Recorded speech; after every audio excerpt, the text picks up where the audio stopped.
بسم الله الرحمن الرحيم الحمد لله رب العالمين وصلى الله على سيدنا محمد وعلى آله وصحبه وسلم magacaygu waa cali saciid cusmaan guure waxaan ka mid ahay ardayda ka qalin jabinaysa jaamacadda hormuud kulliyadda engineerinka department telecommunication engineering alxamdulilah ilaahay baa mahad u sugnaatay oo inoo suurtageliyay inaan waqti dheer iyo dadaal dheer kadib aan maanta soo gaarno aniga iyo saaxiibadeyda aan soo wada yani wax wada baranay waqti badan soo wada qaadanay waxaan u mahad celinayaa awalan ilaahay subxaanahu watacaala oo ii suurtageliyey inaan maanta heerkan soo gaaro marka xigta waxaan u mahad celinayaa waalidiinteyda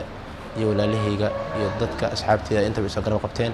si qaasa waxaan ugu mahad celinayaa hooyaday macaan oo heerkan inaan soo gaaro garab weyn iga soo siisay iyo walaalahayga ilaahay ajri xasanada ka siiyo sidoo kale waxaan u mahad celinayaa macallimiinteydii waqtiga isoo geliyey oo inaan heerkan soo gaaro juhda dheer iyo dadaal dheer ku bixiyey maamulka jaamacadda oo ayagana aad iyo aad inoo garab istaagay dhanka macallimiinta iyo